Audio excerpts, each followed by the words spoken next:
वाला आलि मुहम्मद कमा बारकत अला इब्राहीम वाला आलि इब्राहीम इन्नका हमीदुम मजीद। नहमदु व नुसल्ली अला रसूलिहिल करीम अम्मा बाद फ़अऊज़ु बिल्लाहि मिनश शैतानिर रजीम बिस्मिल्लाहिर रहमानिर रहीम। रब्बि इश्रह ली सदरी व यस्सिर ली अमरी वहलुल उक़दतम मिन लिसानी यफ़क़हू क़ौली। Rabbi ज़िदनी इल्मा rabbi ज़िदनी इल्मा rabbi ज़िदनी इल्मा। रब्बि यस्सिर वला तुअस्सिर व तमिम बिल खैर सुब्हानक ला इल्म लना इल्ला मा अल्लमतना इन्नका अंतल अलीमुल हकीम। सदक़ल्लाहुल अज़ीम। मेरे भाई मोहतरम बुज़ुर्गों दोस्तों, सबसे पहले मैं बहुत ज़्यादा मशकूर हूँ, बहुत ज़्यादा शुक्रगुज़ार हूँ तमाम इंतज़ामिया लाइन के साथी जिन्होंने मुझे यहाँ इनवाइट किया, जिन्होंने मुझे यहाँ मधु किया, दावत दी।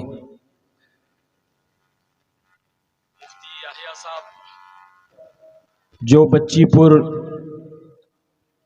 यंग स्टार कमेटी के जो है सदर है, मैं इनका बहुत शुक्रगुज़ार हूँ। और हमारे अलीफ भाई जिन्होंने बड़ी मेहनत की मुझे ढूंढने के लिए, मुझे तलाश करने के लिए, मुझे सारी कारगुजारी मिली है, अल्लाह उनको जज़ाए खैर दे। आप हजरात ने मुझे बुलाया, इतनी मोहब्बत दी, इतना प्यार दिया, सच में मेरा दिल रो रहा है कि ये मोहब्बतें जो है ये महज अल्लाह की ज़ात है जो दिलों में डालती है। एक अजीब बात सुनी थी किसी अल्लाह वाले से, वो बात याद रह गई। मैं चाहता हूं कि आप लोगों को अर्ज करता हुआ चलूं। नूह अलैहिस्सलाम बहुत बड़े नबी गुजरे हैं, बड़े नबियों में उनका नाम है। तो जब अल्लाह ने नूह अलैहिस्सलाम को हुक्म फरमाया कि आप कश्ती बनाएं, और अल्लाह के हुक्म से उन्होंने कश्ती बनाई, क्योंकि अल्लाह ने उस वक्त में ये फैसला किया था कि जो है दुनिया को ख़त्म कर देंगे। आपके दुआओं के तुफैल में अल्लाह ने जो है दुनिया को मिटाने का फैसला किया, तो अल्लाह ने हुक्म दिया कि कश्ती बनाएं। अल्लाह के हुक्म से नूह अलैहिस्सलाम ने कश्ती बनाई। फिर अल्लाह ने हुक्म दिया कि इस कश्ती के अंदर जानवरों के तमाम जोड़ों को दाखिल कर दो। तमाम जोड़े, पैर, मेल फीमेल, नर मादा, और अपने साथ में उन 80 या 82 लोग जो आपके ईमान पर, आपके हाथ पर ईमान लाए थे, उन लोगों को भी दाखिल कर लो। जब नूह अलैहिस्सलाम ने ये बात सुनी तो परेशान हो गए। अल्लाह से अर्ज किया है, बारी ताला वो 80-82 जो ईमान लाए हैं मैं उनको दाखिल कर लूँगा, और साथ ही मैं जो है तमाम जानवरों के जोड़ों को भी दाखिल कर लूँगा। लेकिन अल्लाह पाक, मैं इन तमाम जानवरों को काबू कैसे करूँगा, मैं इनको कंट्रोल कैसे करूँगा? ये तो एक दूसरे के दुश्मन हैं, इनके अंदर तो आपस में अदावतें हैं, नफरतें हैं, दुश्मनियाँ हैं। बिल्ली चूहे को खा जाएगी, कुत्ता बिल्ली को फाड़ देगा, शेर हिरन को खा जाएगा, भेड़िया बकरी को खा जाएगा, फलां इसको मार देगा, फलां उसको मार देगा। मैं इनको काबू कैसे करूंगा, कंट्रोल कैसे करूंगा? अल्लाह जल्ले जलालहू व मनावालू ने अजीब बात कही, कहा है नूह, इनके दिलों के अंदर नफरतें डाली किसने? इनके दिलों के अंदर दुश्मनियां डाली किसने? इनके दिलों के अंदर अदावतें डाली किसने? तो नूह अलैहिस्सलाम ने फरमाया, अर्ज किया है बारी ताला आपने। अल्लाह जल्ले जलालहू व मनावालू ने फरमाया, तो फिर मोहब्बतें भी हम डालेंगे। अल्लाह ने पूछा नफरतें डाली किसने? तो कहा कि आपने। तो कहा कि मोहब्बतें भी हम डालेंगे। तो ये दिलों के अंदर जो मोहब्बतें डालने वाली ज़ात जो है वो अल्लाह की है। अल्लाह ने आप हजरात के दिलों में मेरे लिए मोहब्बत दाखिल की, इसमें मेरा कोई कमाल नहीं है, ये तो अल्लाह का दीन है, महज अल्लाह का दीन, जिसकी निस्बत से हम जुड़ गए, जिस मेहनत से हम जुड़ गए, अल्लाह ने इसकी बरकत से लोगों के दिलों के अंदर मोहब्बतें डाल दी। मेरे भाई बुजुर्गों, दोस्तों, ये अल्लाह का फजल है, अल्लाह का करम है कि अल्लाह ने मुझे हिदायत दी और उस दुनिया से निकल करके मैं इस मेहनत में लग गया। इस रास्ते पर अल्लाह ने मुझे डाला। इस सिरातुल मुस्तकीम का रास्ता है, ये नबियों वाला रास्ता है, सहाबा वाला रास्ता है, ताबाइन तबे ताबाइन वाला रास्ता है, औलिया इकराम वाला रास्ता है, ये अल्लाह के नेक बंदों वाला रास्ता है। अल्लाह ही ने डाला। गफलत का मेरी आंख से पर्दा हटा दिया, गफलत का मेरी आंख से पर्दा हटा दिया। बेशक ठोकर ने मुझे 2 कदम आगे बढ़ा दिया। वाह, सुभान अल्लाह, सुभान अल्लाह। गफलत का मेरी आंख से पर्दा हटा दिया, बेशक ठोकर ने मुझे 2 कदम आगे बढ़ा दिया।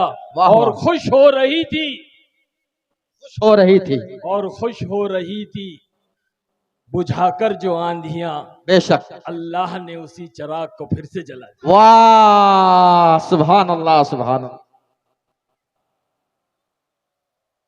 तो मेरे भाई बुजुर्गों, दोस्तों, ये अल्लाह का फजल है, अल्लाह का एहसान है। आज अल्लाह ने अपने दीन की निस्बत पर हमारी मुलाकात करवाई। यूं तो दुनिया की निस्बत पे लोग मिलते हैं, बहुत बड़े सेलिब्रेशन होते हैं, पार्टियां होती है, सेमिनार होते हैं, मीटिंग होती है, कॉन्फ्रेंस होते हैं। अल्लाह ने इन पर कोई वादा नहीं किया, अल्लाह ने इन पर कोई वादा नहीं किया। फरमाते हैं कि इस दीन की मुलाकात पर अल्लाह ने बड़े बड़े वादे किए, बड़े बड़े वादे, मग़फ़िरत के वादे, हिदायत के वादे, चैन और सुकून के वादे। एक ईमान वाला जब दूसरे ईमान वाले से महज अल्लाह के दीन की निस्बत पे मिलता है, मुसाफा करता है, तो अल्लाह हाथ जुदा होने से पहले मग़फ़िरत के फैसले फरमाता है। इतनी बड़ी निस्बत है जिसकी बुनियाद पर अल्लाह ने हमारी और आपकी मुलाकात कराई। तो ऐसी निस्बत पे मिले हैं, तो मेरे भाई सबसे बुनियादी चीज है जो है इंसान की नीयत है। हाँ, अगर हमने नीयत सही नहीं की तो यहां से जो है हर आदमी जो है वो खाली जाएगा। वो कहते हैं ना, नीयत में खतरा तो झोली में फतरा। हाँ, इसलिए मैं चाहता हूं, मेरी दिली चाहत है कि हम अपनी नीयतों को सही करें, हमारे भाई बुजुर्ग दोस्त भी करें और हमारी मां बहनें भी करें। हम ये ना देखें कि कौन आया है, हम ये देखें कि क्यों आया है। हम ये ना देखें कौन कह रहा है, हम ये देखें कि क्या कह रहा है। ये नीयत की दुरुस्तगी, ये नीयत की इस्लाह बहुत जरूरी है। हदीस की सबसे बड़ी किताब बुखारी शरीफ, जिसको पढ़े बगैर दुनिया का कोई आलिम नहीं बन सकता। हजरत मौलाना बुखारी रहमतुल्लाह अलैह ने इसकी शुरुआत नियत वाली हदीस से की है। कहा, इन्नमल अमालु बिन्नियात, कि सारे अमाल का दारोमदार नियतों पर है, इसलिए हम अपनी नियत को सही कर लें। ठीक है, बात चल गई, सोशल मीडिया के जरिए से, व्हाट्सएप के जरिए से बात चल गई कि भाई आरिफ खान कोई बॉलीवुड में था, फिल्मों में काम किया करता था, फूल और कांटे और फलाना धमाका फिल्में आई है, वो आज हमारे इलाके, हमारी बस्ती में आ रहे हैं, तो भाई चलो चलकर देखते हैं क्या कहते हैं, सुनते हैं। ठीक है, अब लेकिन हम अपनी नीयत को सही कर ले कि हम तो अल्लाह की बात को सुनने के लिए आए, अल्लाह के रसूल की बात को सुनने के लिए आए हैं, दीन की बात सुनने के लिए आए, ना कि जो है आरिफ खान की बात को सुनने आए। अगर हम अपनी नीयत सही करेंगे तो मैं अल्लाह से दुआ करता हूं कि अल्लाह पाक तू हिदायत के फैसले फरमा, इस मोहब्बत को तू तेरी मोहब्बत से बदल दे। तो सब नीयत सही करते हैं भाई, इंशाअल्लाह। नीयत ये करनी है कि हम जो कुछ सुनेंगे उस पर अमल करेंगे, सबसे पहली चीज। और दूसरी चीज, अमल करते हुए दूसरों तक इस बात को पहुंचाएंगे। ये हमारी जिम्मेदारी है। हर एक ईमान वाले को अल्लाह ने दुनिया में अपना सिपाही बनाकर भेजा है, दीन का दाई बना करके भेजा है। हमारे नबी जनाब रसूलुल्लाह सल्लल्लाहु अलैहि वसल्लम आखिरी नबी, अना खातिमुन नबीयीन ला नबी अबादी, फरमाया कि मैं आखिरी नबी हूं और मेरे बाद कोई नबी नहीं। नबूवत के दरवाजे को, नबूवत के सिलसिले को अल्लाह ने आप पर बंद कर दिया। अब कयामत तक के कोई नबी नहीं आवेगा। फरमाया कि अल्लाह का दीन कयामत तक जारी और सारी रहेगा, बाकी रहेगा। तो कौन लेकर चलेगा? कहा कि वो लेकर चलेगा जो कलमा पढ़ेगा, ला इलाहा इल्लल्लाह मुहम्मदुर रसूलुल्लाह सल्लल्लाहु अलैहि वसल्लम। तो हमारी जिम्मेदारी है। इसीलिए अल्लाह ने कलाम में हमारी तारीफें फरमाई है कि तुम बेहतरीन उम्मत हो, तुम बेहतरीन उम्मत हो, क्योंकि तुम लोगों की नफा रिसानी के लिए निकाली गई। सबसे बड़ा नफा यह है कि लोगों को जो है खैर वाला रास्ता बताएं, जन्नत वाला रास्ता बताएं। ये सबसे बड़ी खैर खा है, ये सबसे बड़ा रहम है इंसानियत के ऊपर। अल्लाह जल्ले जलालहू अम्मा नवालू खुद अव्वल दाई है, बजाते खुद अल्लाह दाई है। सबसे पहले अल्लाह ने सारी इंसानियत को दावत दी है, जन्नत वाले घर की तरफ बुलाया है, अमन वाले घर की तरफ बुलाया है सारी इंसानियत को। और अल्लाह ने अपने हबीब, अपने महबूब सरकार दो आलम सल्लल्लाहु अलैहि वसल्लम को दाई बना करके दुनिया में भेजा। यह हमारी जिम्मेदारी है कि हम खुद दीन पर अमल करें और लोगों को दीन की तरफ बुलाएं। इसीलिए अल्लाह ने जब हमको दुनिया में भेजा और हमने आंख खोली तो हमने अपने आप को अब्दुल जब्बार और अब्दुल सत्तार के घर में पाया। यानी कि हमने अपने आप को मुसलमान के घर में पाया। हाँ, ये अल्लाह का फजल है, अल्लाह का एहसान है, इसमें हमारा कोई कमाल नहीं है। हमने अल्लाह से नहीं कहा था कि अल्लाह तो हमें मुसलमान बना दे, ईमान दे दे।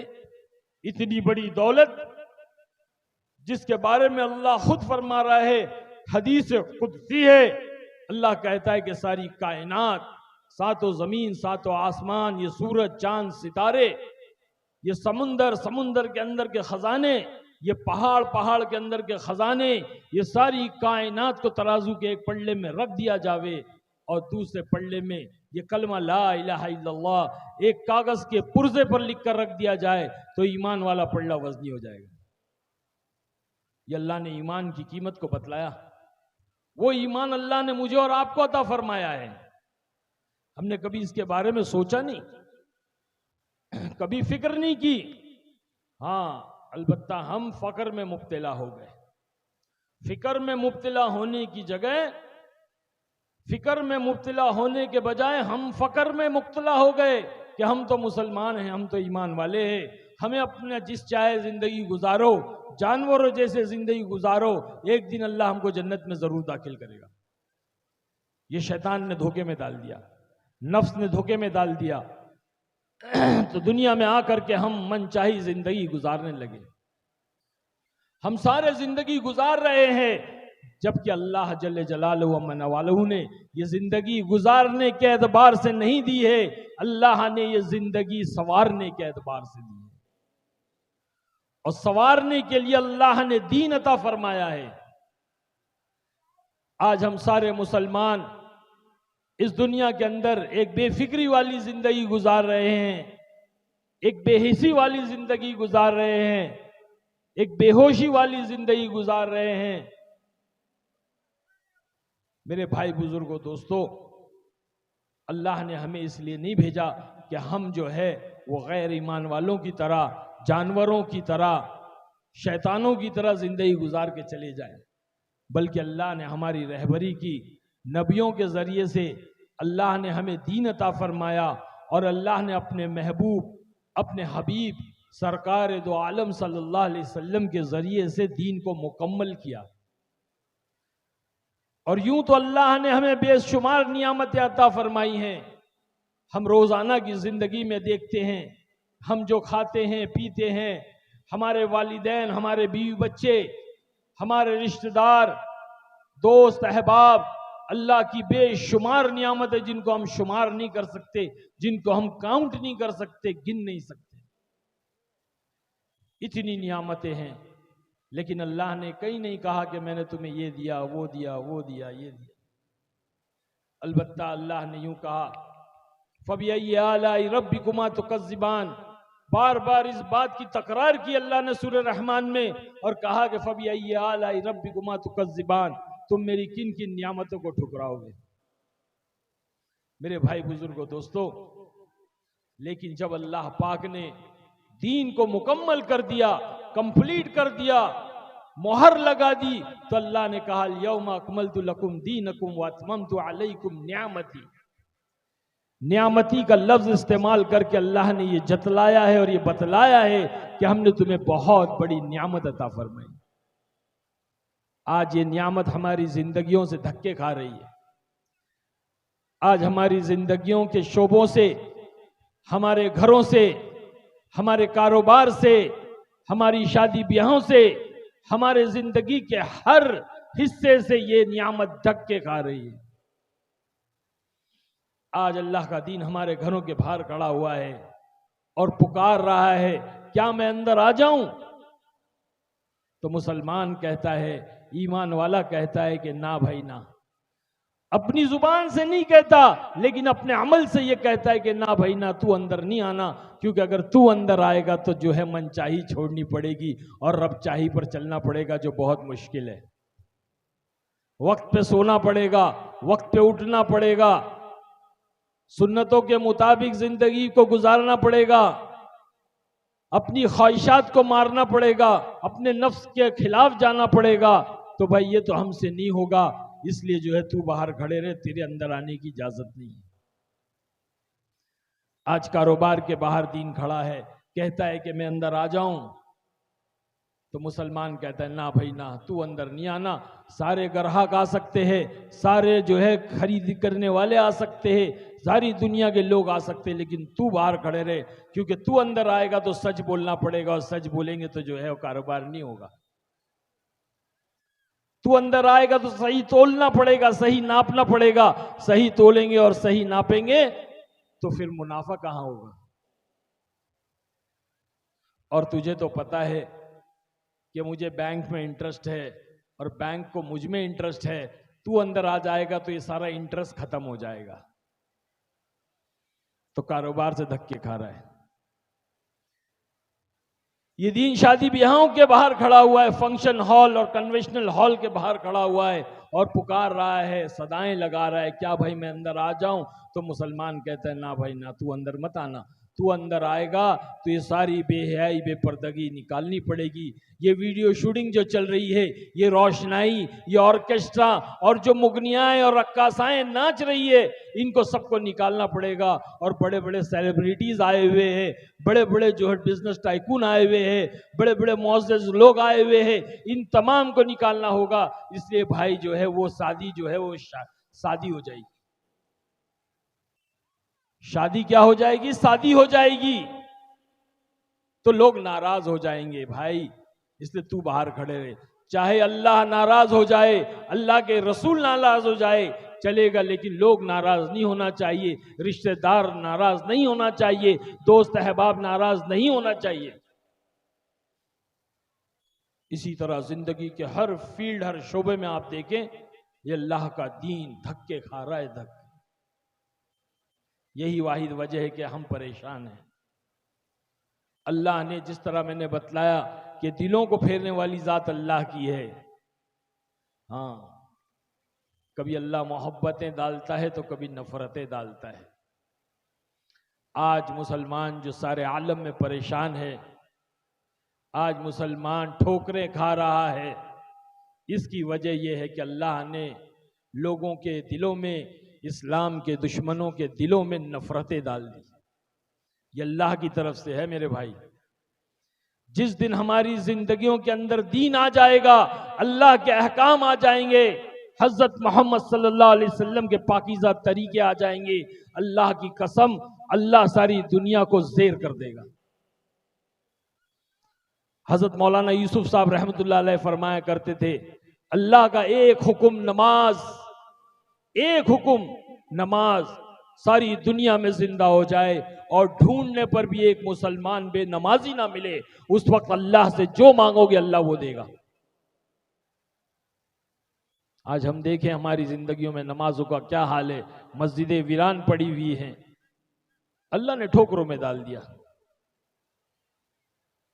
मैं अक्सर अपने बयान में एक मिसाल देता हूं, आप लोगों को भी देना चाहूंगा, अल्लाह करे कि बात हमारी समझ में आ जाए। हम सब ने अपनी जिंदगी में कभी ना कभी फुटबॉल खेला होगा। फुटबॉल जानते हो ना आप भाई? अरे बोलो ना।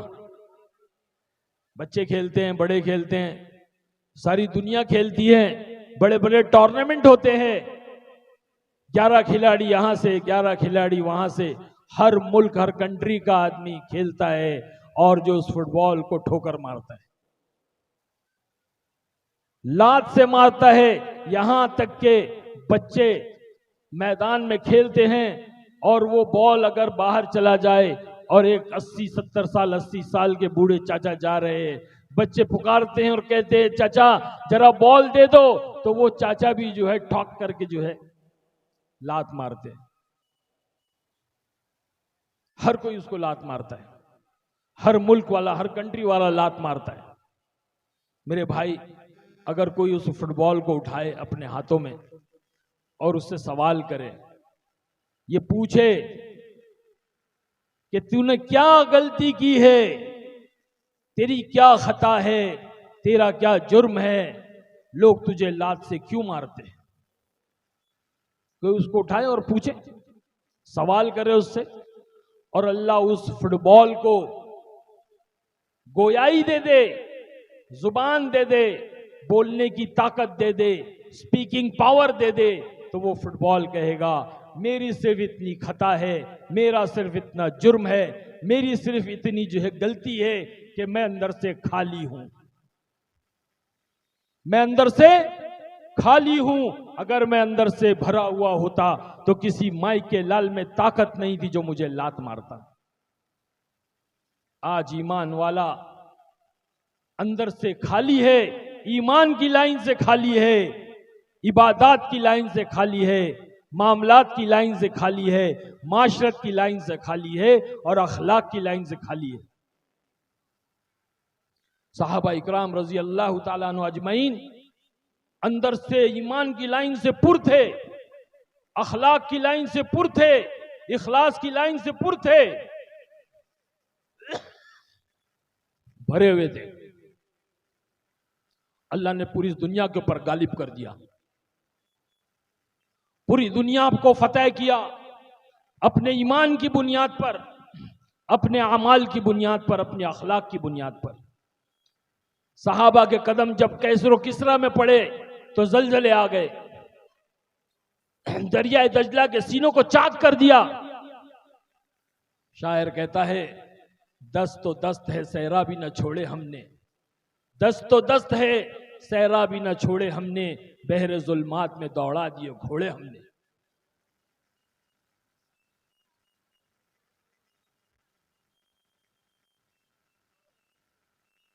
आज अगर हम चाहते हैं कि हम कामयाब हो जाएं, अल्लाह हमें भी वो इज्जतें अता फरमाए जो अल्लाह ने सहाबा को अता फरमाई, वो कामयाबियां जिसके हम मुतमन्नी हैं, हमारी चाहत है कि हम भी कामयाब हो जाएं, हमारी जिंदगी बरकतों वाली हो जाए, राहतों वाली हो जाए, चैन और सुकून वाली हो जाए, अमन व अमान वाली हो जाए, तो हमें भी चाहिए कि हम सहाबा के नक्श व कदम पर चले। सहाबा जैसी जिंदगी, सहाबा को अपना नमूना बनाए और उनकी जिंदगी को मालूम करके उनके जैसा ईमान बनाए, उनके जैसे आमाल बनाए, उनके जैसे अखलाक बनाए। ये बहुत जरूरी है। अगर हमने ऐसा नहीं किया तो हम जिंदगी में परेशान रहेंगे मेरे भाई। दुनिया की चीजें हमारे पास जरूर होगी, हम चीज़ों पे मेहनत करते रहेंगे, चीज़ें बनती रहेगी। अगर हमने ईमान और आमाल पे मेहनत नहीं की तो ईमान और आमाल नहीं बनेगा। जिस चीज़ पर मेहनत होती है वो चीज़ बनती है। किसान ज़मीन पे मेहनत करता है तो गल्ले उगते हैं। इंजीनियर जो है मट्टी और गारे पे मेहनत करते हो तो इमारतें बनती है।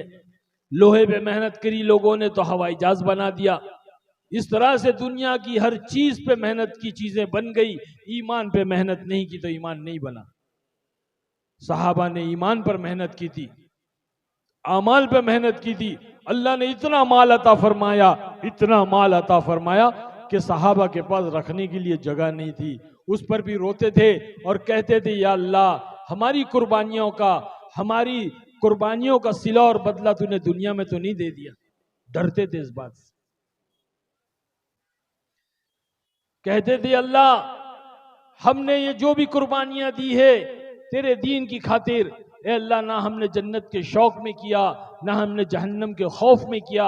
हमने जो कुछ किया ए अल्लाह तेरी रजा के लिए किया। तो अल्लाह ने कहा सदकता, सच कहा। इसीलिए अल्लाह ने रजा का परवाना दे दिया। रजी अल्लाह तआला अन्हु व रज़वन, तुम मुझसे राजी मैं तुमसे राजी। अल्लाह ने रजा का परवाना, एक सर्टिफिकेट अता फरमाया, मोहर लगा दी।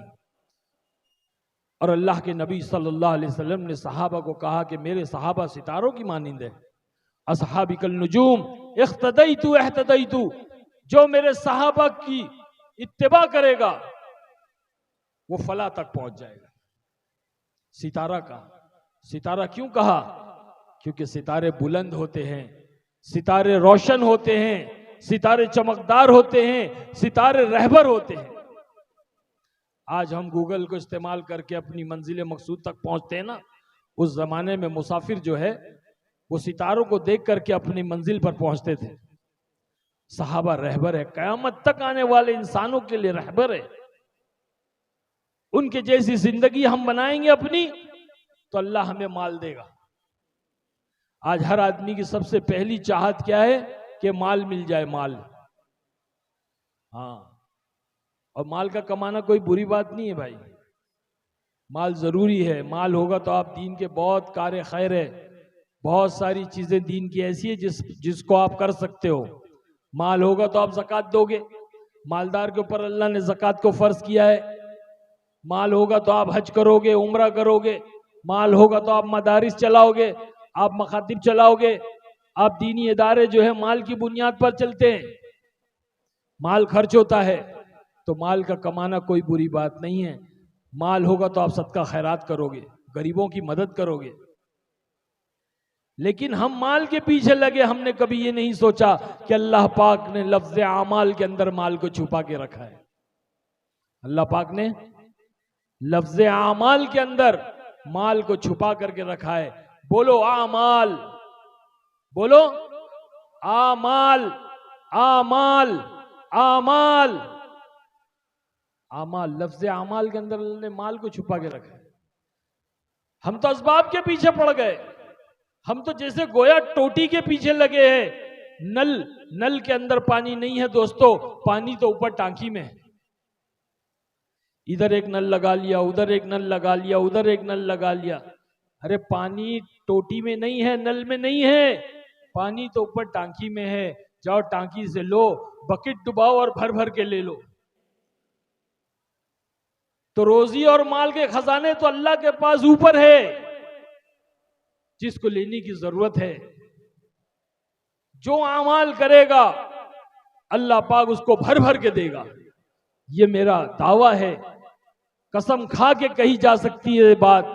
अल्लाह ने सहाबा को दे करके दिखला दिया, सारी दुनिया को, कयामत तक आने वालों को दिखला दिया कि अल्लाह ने कैसा सहाबा को माल दिया। और अमाल के अंदर सबसे पहला अमल नमाज है, जिसको हम सारों ने छोड़ दिया है। हमें नमाज को इस कदर पकड़ना है, इस कदर नमाज को हमें करना है, नमाज को कायम करना है कि अल्लाह हमसे राजी हो जाए। अल्लाह ने किसी हाल में नमाज माफ नहीं किया मेरे भाई। और नमाज आदमी कब पढ़ेगा, अमाल आदमी कब करेगा? जब उसके ईमान के अंदर ताकत पैदा होगी। ईमान के अंदर तकवीयत पैदा होगी, ईमान के अंदर मजबूती आएगी तो अमाल करेगा आदमी। इसकी मिसाल ऐसी है जैसे आदमी ने एक बड़ी कीमती गाड़ी खरीद ली लेकिन उसके अंदर पेट्रोल नहीं है, तो गाड़ी चलेगी भाई? अरे बोलो ना, चलेगी? मर्सिडीज ले आया, BMW ले आया, रोल्स रॉयस ले आया, गोकाटी वेरॉन ले आया, कीमती गाड़ी, करोड़ों रुपए की गाड़ी है, लेकिन पेट्रोल नहीं डाला अंदर। और एक आदमी ने छोटी सी गाड़ी लाया मारुति, उसने भी अंदर पेट्रोल नहीं डाला, तो क्या वो चलेगी? तो पता चला बड़ी गाड़ी हो छोटी गाड़ी हो, बगैर पेट्रोल की ताकत से नहीं चल सकती। इसी तरह बड़ा आदमी हो छोटा आदमी हो, अमीर हो गरीब हो, गांव का रहने वाला हो शहर का रहने वाला हो, जब तक कि ईमान का पेट्रोल अंदर नहीं पड़ेगा अमाल की गाड़ी नहीं चलेगी। इसीलिए जो है अल्लाह के रास्ते में निकाला जाता है कि बंदा अल्लाह के रास्तों में निकले और निकल करके ईमान की मेहनत करे। ईमान जो है वो मेहनत से बनता है। जिस तरह हम देख रहे हैं कि दुनिया की चीजें मेहनत से बनती है, उसी तरह से ईमान भी मेहनत से बनता है। सहाबा कहते हैं हमने 11 साल ईमान की मेहनत की, 11 साल। तालमनल कुरान सुम्मा तालमनल ईमान सुम्मा तालमनल कुरान, हमने पहले ईमान सीखा बाद में कुरान सीखा। आज हम छोटी सी उम्र के अंदर माशाल्लाह मकतब में जाते हैं, मदारिस में जाते हैं, कुरान सीखते हैं। फिर एक उम्र यह आती है कि दुनिया के धोखे में पड़ जाते हैं, दुनिया की मेहनतों में पड़ जाते हैं, ईमान की मेहनत छोड़ देते हैं, तो जो कुरान पढ़ा है वो भी भूल जाते हैं। हमने कई हाफिज कुरान ऐसे देखे हैं, कई आलिम ऐसे देखे जो दुनिया की गंदगियों के अंदर फंस गए और जो उनके सीनों से जो कुरान निकल गया। अल्लाह के नबी सल्लल्लाहु अलैहि वसल्लम ने फरमाया कि कुरान ऊंट की मानिंद है, अगर इसकी रस्सी को खोल दोगे तो ये निकल कर भाग जाएगा। तो जब ईमान की मेहनत होती है तो अमाल जिंदगी में आते हैं और जिंदगी बदलती है। जिंदगियों में अल्लाह के अहकाम आते हैं, हजरत मोहम्मद सल्लल्लाहु अलैहि वसल्लम के पाकीज़ा तरीके आते हैं, यानी कि दीन आता है। चलो गले में वो हो गया, 2 सेकेंड भाई।